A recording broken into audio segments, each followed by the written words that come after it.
Good morning. As she said, we're with Magoffin County High School, and we are with something called the ACT project, Activating Catalytic Transformation. And basically what happens if you're involved with ACT is you get together with a team in your school and you think about a problem of practice that you may have in your school, and then you develop a theory of action, and then you work toward that to achieve those goals. So you are receiving our theory of action that kind of outlines what we've tried to do. This is a work in progress.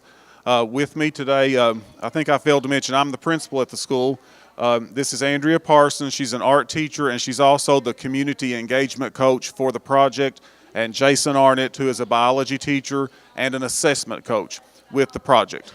So our problem of practice was what common practices and strategies are necessary so that teachers can use formative assessment effectively to increase proficiency, transition readiness, and student ownership.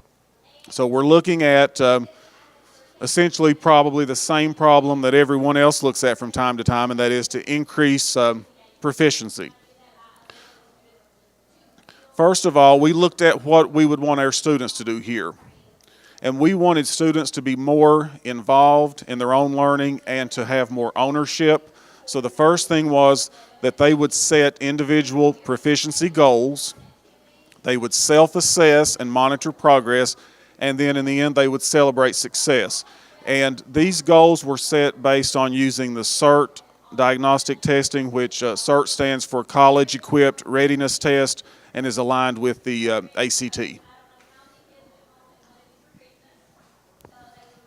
Now, after examining the student success, the student outcomes, we wanted to look at the teacher outcomes. What did the teacher have to do to make sure the student is successful? Publish formative assessment practices, network with colleagues to grow professionally in formative assessment practices and student ownership, lead students in goal setting, communicate to families the progression of student learning, and partner with a community member. Now, just to give you an idea of what this looks like, publish formative assessment, a Google form. Every teacher filled out a Google form, typed in a formative assessment practice that we use, and we shared that with the entire school. As a teacher, we have common plannings, but I only have common planning with the science department.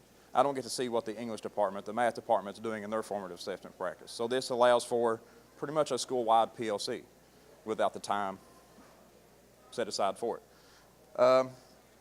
Lead students to goal setting. We do this in our individual PLCs. Communicate to families. We call home at the midpoint of every 9 weeks to establish that connection between parents and family members. And partner with a community member.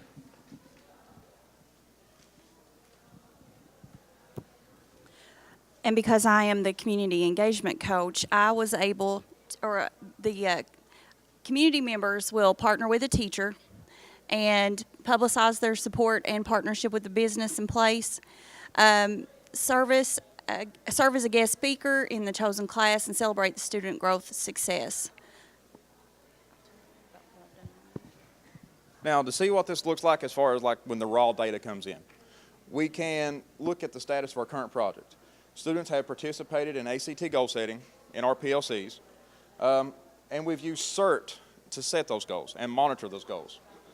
Teachers use CERT data, instructional plans, like I just mentioned, and the picture is a little small, but I'll try. On the y-axis here, you see the ACT math score. On the x, you have the actual test that took place. Okay, the blue is the first CERT test, CERT 2, and this is in math. The gray is the last CERT test, and the red is the March ACT score. So if we look at this, we can see gradual improvement through this common PLC type planning, school-wide and content-wide. We can see that all classes had a growth of at most 3, and the least amount of growth was 2. So that's good progress. That's the way we want to move.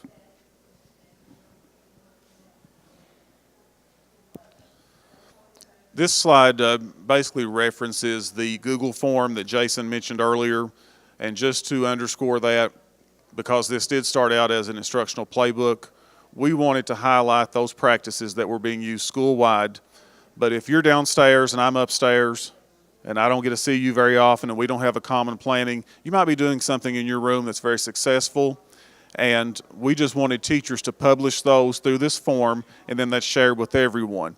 Part of this would ask for their planning period, so if a teacher wanted to call them during planning and say, I looked at your strategy, I would like to try that, but I have a question about it, they can work as colleagues together to share those practices.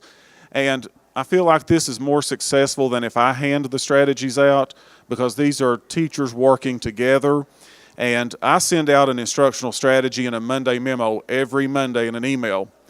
But I feel like that teachers will be more apt to try it if they see that one of the teachers in the building is having success with it. So we're hoping to generate more of that shared leadership and collaboration through this tool. Okay, so as far as the community partnership goes, what we've done so far is I went out and reached out to some of the community members to see if they would be interested in partnering with a teacher, and we try to pair up individuals with teachers that taught things that they're related to. So if a science teacher was interested in a community partner, they would maybe get a pharmacist or something like that, someone like that to work with them. And then the art classes created mascots. Hornets are our mascots, and so we kind of took the idea from the Bears from UPike and the things that they've done, horses in Lexington and that kind of stuff. So we decorated hornets and kind of gave them a theme. And so the classes did that. We have assigned each teacher a hornet, and they're supposed to be getting it to their community partner. And community partners visited classrooms, celebrated successes with students, and got their hornet mascot. So we are currently having some things planned for the students and having their community partners come into the school.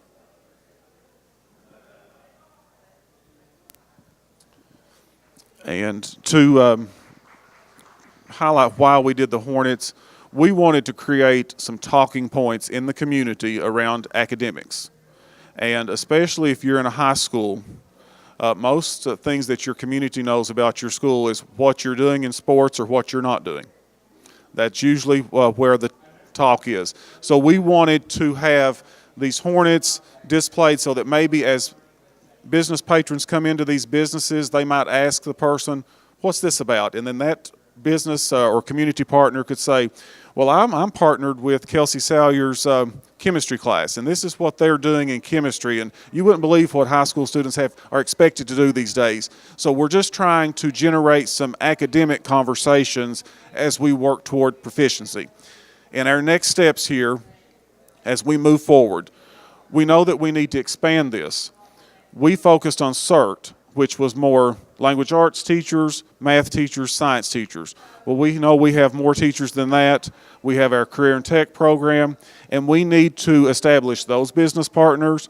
We need to find a means to do diagnostic testing in those areas. How do we assess family and consumer science throughout the year? So this project has allowed us to work on what we need to, but it has also highlighted the areas where we need to work some more.